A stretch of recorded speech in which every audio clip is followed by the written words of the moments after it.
ನಮ್ಮ ಲೈಫಲ್ಲಿ 100 ಜನ ಶತ್ರುಗಳಿದ್ರು ಕೂಡ ಪರವಾಗಿಲ್ಲ, ಆದರೆ ನಮ್ಮ ಲೈಫಲ್ಲಿ ಒಬ್ಬ ನಕಲಿ ಮಿತ್ರನಿರಬಾರ್ದು.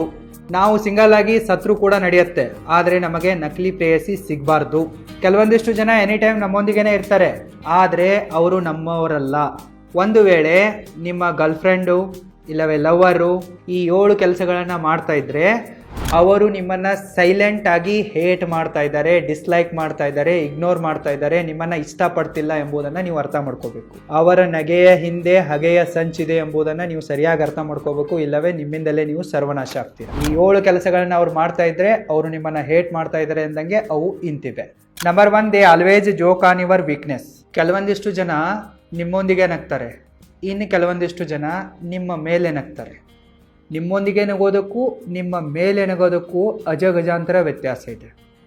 ನಿಮ್ಮ ಲವರ್ ಆಗಿರ್ಬೋದು, ಗರ್ಲ್ಫ್ರೆಂಡ್ಸ್ ಆಗಿರ್ಬೋದು, ಫ್ರೆಂಡ್ಸ್ ಆಗಿರ್ಬೋದು, ವೆಲ್ ವಿಷರ್ಸ್ ಆಗಿರ್ಬೋದು, ನಿಮ್ಮ ವೀಕ್ನೆಸ್ಗಳ ಮೇಲೆ ಜೋಕ್ಗಳನ್ನು ಮಾಡ್ತಾ ಇದ್ದರೆ, ಉದಾಹರಣೆಗಾಗಿ ಹೇಳಬೇಕಂತಂದರೆ ನಿಮ್ಮ ಬಡತನ ಇರ್ಬೋದು, ನಿಮ್ಮ ಸಿಂಪಲ್ನೆಸ್ ಇರ್ಬೋದು, ನಿಮ್ಮ ಸಾದಾ ಬಟ್ಟೆಗಳಿರ್ಬೋದು, ಇಲ್ಲವೇ ನಿಮ್ಮ ಬಾಡಿ ಟೈಪ್ ಇರ್ಬೋದು, ಬಾಡಿ ಕಲರ್ ಇರ್ಬೋದು, ಅದೇನೇ ಇರ್ಬೋದು. ಒಟ್ಟಿನಲ್ಲಿ ನಿಮ್ಮ ವೀಕ್ನೆಸ್ಗಳ ಮೇಲೆ ಅವರೇನಾದರೂ ಜೋಕ್ ಮಾಡಿಕೊಂಡು ನಗ್ತಾ ಇದ್ದರೆ ಅವರು ನಿಮ್ಮನ್ನು ಡಿಸ್ರೆಸ್ಪೆಕ್ಟ್ ಮಾಡ್ತಾ ಇದ್ದಾರೆ ಅಂತಂದಂಗೆ, ಇಷ್ಟಪಡ್ತಾ ಇಲ್ಲ, ಹೇಟ್ ಮಾಡ್ತಾ ಇದ್ದಾರೆ ಅಂತಂದಂಗೆ. ಯಾರು ನಿಮ್ಮನ್ನು ನಿಜವಾಗಿಯೂ ಪ್ರೀತಿಸ್ತಾರೋ, ನಿಜವಾಗಿಯೂ ಇಷ್ಟಪಡ್ತಾರೋ ಅವರು ನಿಮ್ಮೊಂದಿಗೆ ನಗ್ತಾರೆ, ಆದರೆ ನಿಮ್ಮ ಮೇಲೆ ಯಾವತ್ತೂ ನಗಲ್ಲ. ಈ ಒಂದು ಡಿಫ್ರೆನ್ಸನ್ನು ಸರಿಯಾಗಿ ಅರ್ಥ ಮಾಡ್ಕೊಳ್ಳಿ. ಅವರು ನಿಮ್ಮ ಮೇಲೆ ಬಿಂದಾಸಾಗಿ ಈ ಥರನಾದ ಡರ್ಟಿ ಜೋಕ್ಸ್ಗಳನ್ನು ಮಾಡ್ತಾರೆ. ನೀವೇನಾದರೂ ಸ್ವಲ್ಪ ಬೇಜಾರಾಗಿದ್ದೀರಿ ಅನ್ನೋ ಥರ ಕಾಣಿಸಿದ್ರೆ ಜಸ್ಟ್ ಕಿಡಿಂಗ್, ನಾನು ಜೋಕ್ ಮಾಡ್ತಾ ಇದ್ದೀನಿ ಅಂತಾರೆ. ಆದರೆ ಇದು ಜೋಕ್ ಮಾಡುವ ವಿಷಯಗಳಲ್ಲ. ಟ್ರೂ ಫ್ರೆಂಡ್ಸ್ಗಳು ನಿಮ್ಮ ವೀಕ್ನೆಸ್ಸನ್ನು ಸ್ಟ್ರೆಂತ್ ಮಾಡಿಕೊಳ್ಳೋಕೆ ಸಪೋರ್ಟ್ ಮಾಡ್ತಾರೆ, ಮೋಟಿವೇಟ್ ಮಾಡ್ತಾರೆ. ಅವ್ರು ಯಾವತ್ತೂ ಕೂಡ ನಿಮ್ಮ ವೀಕ್ನೆಸ್ಗಳ ಮೇಲೆ ಜೋಕ್ ಮಾಡಲ್ಲ ಮತ್ತು ನಗಲ್ಲ. ಯಾರಾದರೂ ನಿಮ್ಮ ವೀಕ್ನೆಸ್ಗಳ ಮೇಲೆ ಜೋಕ್ ಮಾಡಿ ನಗ್ತಾ ಇದ್ದರೆ ಅವರು ನಿಮ್ಮ ಸೈಲೆಂಟ್ ಎನಿಮಿ ಅಂದಂಗೆ, ಹಿತಶತ್ರು ಅಂದಂಗೆ, ಅವರಿಂದ ದೂರ ಓಡಿ. Number 2, they give back handed compliments. ಕೆಲವೊಂದಿಷ್ಟು ಜನ ಈ ರೀತಿ ಕಾಂಪ್ಲಿಮೆಂಟ್ಗಳನ್ನು ಕೊಡ್ತಾರಪ್ಪ ಅಂತಂದರೆ ಅವುಗಳನ್ನು ಕೇಳಿದ ನಂತರ ಇದು ಕಾಂಪ್ಲಿಮೆಂಟ್ ಆಗಿದೆನೋ, ಇನ್ಸಲ್ಟ್ ಆಗಿದೆನೋ, ಟ್ರೋಲ್ ಆಗಿದೆನೋ, ಬೈಗುಳಗಳನ್ನು ಬೈತಾ ಇದ್ದಾರೋ ಅನ್ನೋದೇ ಅರ್ಥ ಆಗಲ್ಲ. ಸೊ ಈ ರೀತಿ ಯಾರಾದರೂ ನಿಮಗೆ ಬ್ಯಾಕ್ ಹ್ಯಾಂಡೆಡ್ ಆಗಿರುವ ಕಾಂಪ್ಲಿಮೆಂಟ್ಗಳನ್ನು ಕೊಟ್ಟರೆ ಅರ್ಥ ಮಾಡ್ಕೊಳ್ಳಿ, ಅವರು ನಿಮ್ಮ ಮೇಲೆ ಜೀಲಸ್ ಆಗಿದ್ದಾರೆ ಅಂತಂದಂಗೆ, ಹೊಟ್ಟೆ ಕಿಚ್ಚನ ಪಡ್ತಾ ಇದ್ದಾರೆ ಅಂತಂದಂಗೆ, ನಿಮ್ಮನ್ನು ಸೈಲೆಂಟಾಗಿ ಹೇಟ್ ಮಾಡ್ತಾ ಇದ್ದಾರೆ, ನಿಮ್ಮ ಡೌನ್ಫಾಲ್ ಆಗಲಿ ಅಂತೇಳಿ ಆಸೆ ಪಡ್ತಾ ಇದ್ದಾರೆ ಅನ್ನೋದನ್ನು ನೀವು ಸರಿಯಾಗಿ ಅರ್ಥ ಮಾಡ್ಕೋಬೇಕು. ಈ ರೀತಿ ಕಾಂಪ್ಲಿಮೆಂಟ್ ಕೊಟ್ಟವ್ರು ಯಾವ ರೀತಿ ಕೊಡ್ತಾ ಇರ್ತಾರೆ ಅಂತಂದರೆ, ಹೊಡೆಯೋದು ಚಪ್ಪಲಿಯಿಂದಲೇ ಹೊಡಿತಾ ಇರ್ತಾರೆ, ಆದರೆ ಶಾಲಲ್ಲಿ ಹಾಕಿ ಹೊಡಿತಾ ಇರ್ತಾರೆ. ಸೊ ಇದನ್ನು ನೀವು ಅರ್ಥ ಮಾಡ್ಕೋಬೇಕು. ಉದಾಹರಣೆಗಾಗಿ ನಿಮಗೆ ಹೇಳಬೇಕಪ್ಪ ಅಂತಂದರೆ, ನನ್ನ ಸ್ಟಾರ್ಟಪ್ ಇದೆಯಲ್ಲ, ಸೊ ಇದು ನನ್ನ ಪ್ರೈಡ್ ಆಗಿದೆ. ಇದಕ್ಕೋಸ್ಕರ ನಾನು 10-11 ವರ್ಷ ಹಗಲು ರಾತ್ರಿ ದುಡ್ದಿರುವೆ. ಸೊ ಇದರಿಂದಲೇ ನಾನು 2-3 ಕೋಟಿ ಸಂಪಾದನೆ ಮಾಡಿರುವೆ.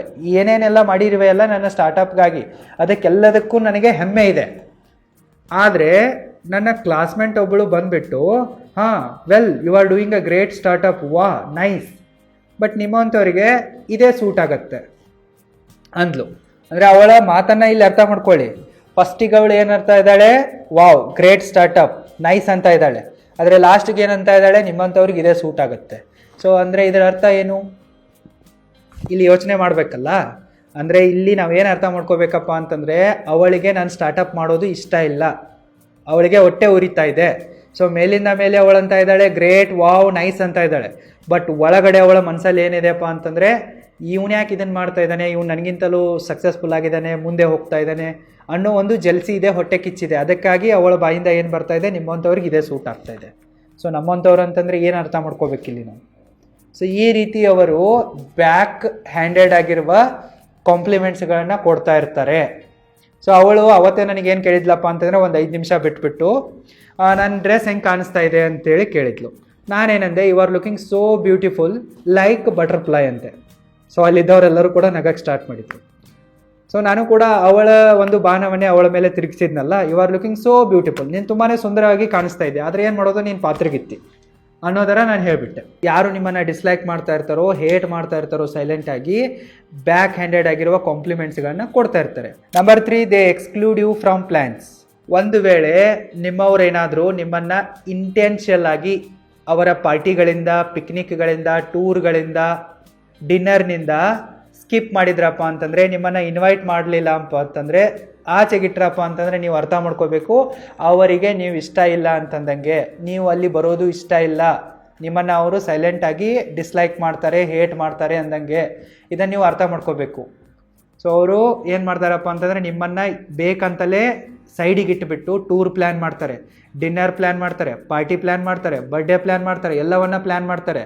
ಸೊ ನಿಮಗೆ ಒಂದು ವಾರ ಬಿಟ್ಟು ಅವ್ರು ಇಟ್ಟಿರುವ ಸೋಷಿಯಲ್ ಮೀಡಿಯಾ ಸ್ಟೇಟಸ್ಸು, ವಾಟ್ಸಪ್ ಸ್ಟೇಟಸ್ನಿಂದ ಗೊತ್ತಾಗತ್ತೆ, ಹೌದಲ್ಲ ಇವ್ರು ನನ್ನನ್ನು ಬಿಟ್ಟು ಟೂರಿಗೆ ಹೋಗಿದ್ದಾರೆ, ಪಾರ್ಟಿ ಮಾಡಿದ್ದಾರೆ, ಅದು ಮಾಡಿದ್ದಾರೆ, ಇದು ಮಾಡಿದ್ದಾರೆ ಅನ್ನೋದು ಗೊತ್ತಾಗುತ್ತೆ. ಸೊ ನಿಮಗೆ ತಡ್ಕೊಳಕ್ಕಾಗಲ್ಲ, ನೀವು ಕೇಳ್ತೀರಾ ಯಾಕೆ ನನಗೆ ಹೇಳೇ ಇಲ್ಲ ಅಂತೇಳಿ. ಆವಾಗ ಅವ್ರು ಏನು ಹೇಳ್ತಾರಪ್ಪ ಅಂತಂದರೆ ನೀನು ಬ್ಯುಸಿ ಆಗಿರ್ತೀಯ ಅಂತ ನಿನಗೆ ಹೇಳಿಲ್ಲ ಅಂದ್ಬಿಡ್ತಾರೆ. ನೀನು ಬರ್ತೀವೋ ಇಲ್ವೋ, ನೀನು ಸಿಕ್ಕಾಪಟ್ಟೆ ಬ್ಯುಸಿ ಆಗಿರ್ತೀಯ ಅದಕ್ಕೆ ನಿನಗೆ ಹೇಳಿಲ್ಲ ಅಂತಾರೆ. ಇಲ್ಲ ಮಚ, ಇದು ಲಾಸ್ಟ್ ಮೂಮೆಂಟಲ್ಲಿ ಪ್ಲ್ಯಾನ್ ಆಯಿತು, ಸಡನ್ ಆಗೋಯ್ತು, ಏನೂ ಪ್ಲ್ಯಾನಿಂಗ್ ಇರಲಿಲ್ಲ, ರಾತ್ರಿ ಪ್ಲ್ಯಾನ್ ಆಗಿಬಿಡ್ತು, ಹಂಗೆ ಹೋದ್ವಿ ಅಂತ ಹೇಳ್ಬಿಡ್ತಾರೆ. ಬಟ್ ರಾತ್ರಿ ಈ ಥರ ಏನೂ ಪ್ಲ್ಯಾನೂ ಆಗಲ್ಲ, ಯಾರೂ ಹೋಗಿರಲ್ಲ. ಸೊ ಅವರೇನಾದರೂ ನಿಮ್ಮನ್ನು ಜೆನ್ಯೂನ್ ಆಗಿ ಇಷ್ಟಪಡ್ತಾ ಇದ್ದರೆ ನಿಮಗೆ ಅವರು ಕಂಪಲ್ಸರಿಯಾಗಿ ಇನ್ವೈಟ್ ಮಾಡೇ ಮಾಡ್ತಾರೆ. ನೀವು ಬರೋದು ಬಿಡೋದು ಸೆಕೆಂಡರಿ, ಇನ್ವೈಟ್ ಮಾಡೋದು ಅವ್ರ ಕರ್ತವ್ಯ. ಈಗ ನನ್ನ ಬೆಸ್ಟ್ ಫ್ರೆಂಡ್ ಎಲ್ಲಾದರೂ ಟೂರ್ ಪ್ಲ್ಯಾನ್ ಮಾಡ್ತಾ ಇದ್ದಾಳೆ ಅಂತ ಅಂದ್ಕೊಳ್ಳಿ, ಫ್ರೆಂಡ್ಸ್ಗಳ ಜೊತೆಗೆ, ಇಲ್ಲವೇ ನಮ್ಮ ಫ್ಯಾಮಿಲಿ ಫ್ರೆಂಡ್ಸ್ಗಳ ಜೊತೆಗೆ, ಇಲ್ಲ ನಮ್ಮ ಒಟ್ಟಾರೆ ಫ್ರೆಂಡ್ ಸರ್ಕಲ್ನಲ್ಲಿ.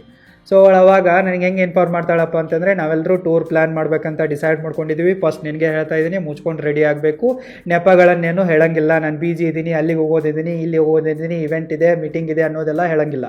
ಸೊ ನಿನ್ನನ್ನೇ ಫ್ರಂಟ್ ಮಾಡ್ತಾ ಇದ್ದೀವಿ, ನೀನೇ ಲೀಡರ್ಶಿಪ್ಪಲ್ಲಿ ತೊಗೊಂಡು ಟೂರಿಗೆ ಹೋಗ್ತಾ ಇದ್ದೀವಿ, ಬರಲೇಬೇಕು.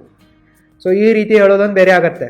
ಬಟ್ ನನಗೇನು ಹೇಳಿದೆ, ತಮ್ಮನ್ನ ತಾವೇ ಹೋಗಿ ಬಂದುಬಿಟ್ಟು ನೀನು ಬ್ಯುಸಿ ಇರ್ತೀಯ ಅಂತ ಹೇಳಿಲ್ಲ ಅಂತಂದರೆ ನನಗೆ ಅರ್ಥ ಆಗಲ್ವಾ, ಬೇಕಂತಲೇ ನನ್ನ ಅವಾಯ್ಡ್ ಮಾಡಿದ್ದಾರೆ, ಬೇಕಂತಲೇ ನನ್ನನ್ನು ಬಿಟ್ಟು ಹೋಗಿದ್ದಾರೆ ಅಂಥೇಳಿ. ನನ್ನ ಬೆಸ್ಟ್ ಫ್ರೆಂಡ್ ನನಗೆ ಟೂರ್ಗೆ ಹೇಳುವಾಗ ಹಿಂಗೆ ಹೇಳ್ತಾಳೆ, ಮುಚ್ಕೊಂಡು ಬರಬೇಕಷ್ಟೇ, ಅದು ಇದು ನೆಪ ಹೇಳಂಗಿಲ್ಲ, ಮುಗೀತು, ಎರಡೇ ಲೈನಲ್ಲಿ ಖತಮೆ ಆಗಿರುತ್ತೆ.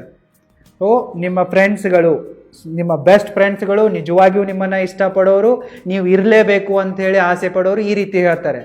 ಬಟ್ ನೀವು ಬರಲೇಬಾರ್ದು ಅನ್ನೋರು ಬೇರೆ ಥರ ಹೇಳ್ತಾರೆ, ಇಲ್ಲವೇ ನಿಮಗೆ ಹೇಳ್ದೇ ಹೋಗಿ ಬಂದುಬಿಡ್ತಾರೆ. ನೀವು ನಿಮ್ಮ ಸೆಲ್ಫ್ ರೆಸ್ಪೆಕ್ಟನ್ನು ಕಳ್ಕೋಬಾರ್ದು, ನಿಮ್ಮ ಟೈಮನ್ನು ಇಂಥವರ ಮೇಲೆ ವೇಸ್ಟ್ ಮಾಡಬಾರ್ದು. ಯಾರು ತಮ್ಮ ಟೈಮನ್ನು ದುಡ್ಡಿನಂತೆ ಖರ್ಚು ಮಾಡ್ತಾರೋ ದುಡ್ಡು ಅವರ ಹತ್ರ ನೀರಿನಂತೆ ಹರಿದು ಬರುತ್ತೆ. ಅದಕ್ಕಾಗಿ ನೀವು ನಿಮ್ಮ ಸಮಯಕ್ಕೆ ಬೆಲೆ ಕೊಡಬೇಕು ಮತ್ತು ಇದನ್ನು ಸರಿಯಾಗಿ ಮ್ಯಾನೇಜ್ ಮಾಡಬೇಕು. ಒಂದು ವೇಳೆ ನಿಮಗೆ ಟೈಮ್ ಮ್ಯಾನೇಜ್ಮೆಂಟ್ ಸ್ಕಿಲ್ಗಳನ್ನು ಕಲಿಯುವ ಆಸೆ ಇದ್ದರೆ ಈಗಲೇ roaringbusinesschool.comಗೆ ವಿಸಿಟ್ ಮಾಡಿ ಮತ್ತು ನನ್ನ ಅಲ್ಟಿಮೇಟ್ ಟೈಮ್ ಮ್ಯಾನೇಜ್ಮೆಂಟ್ ಕೋರ್ಸಿಗೆ ಜಾಯ್ನ್ ಆಗಿ. ಲಿಂಕ್ ಈ ವಿಡಿಯೋದ ಡಿಸ್ಕ್ರಿಪ್ಷನ್ ಬಾಕ್ಸಲ್ಲೂ ಕೂಡ ಇದೆ, ಚೆಕ್ ಮಾಡಿ. ಯಾರು ನಿಮ್ಮನ್ನು ಈ ರೀತಿ ಇಂಟೆನ್ಷನಲ್ ಆಗಿ ಪ್ಲ್ಯಾನ್ಸ್ಗಳಿಂದ ಅವಾಯ್ಡ್ ಮಾಡ್ತಾ ಇರ್ತಾರಲ್ಲ, ಅವರು ನಿಮ್ಮನ್ನು ಸೈಲೆಂಟಾಗಿ ಹೇಟ್ ಮಾಡ್ತಾ ಇರ್ತಾರೆ. Number 4, they are busy for you only. ನಿಮ್ಮ ಫ್ರೆಂಡ್ಸ್ಗಳು ಇಲ್ಲವೇ ನಿಮ್ಮ ಗರ್ಲ್ಫ್ರೆಂಡು, ಲವರು ಇಡೀ ಜಗತ್ತಿಗೆಲ್ಲ ಅವೈಲೇಬಲ್ ಆಗಿರ್ತಾರೆ, ಆದರೆ ನಿಮಗೆ ಬ್ಯುಸಿ ಆಗಿಬಿಡ್ತಾರೆ.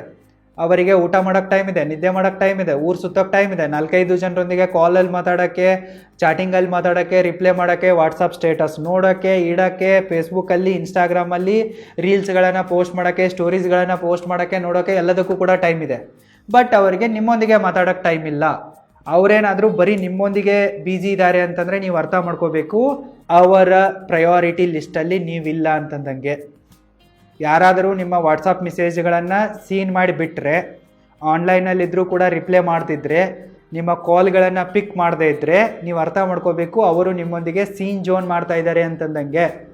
ಬೇಕಂತಲೇ ನಿಮ್ಮನ್ನು ಇಗ್ನೋರ್ ಮಾಡ್ತಾ ಇದ್ದಾರೆ, ಅವರ ಪ್ರಯಾರಿಟಿ ಲಿಸ್ಟಲ್ಲಿ ನೀವಿಲ್ಲ, ನಿಮ್ಮ ಬೆನಿಫಿಟ್ಟು ಅವರಿಗೀಗ ಅವಶ್ಯಕತೆ ಇಲ್ಲ ಅಂತಂದಂಗೆ.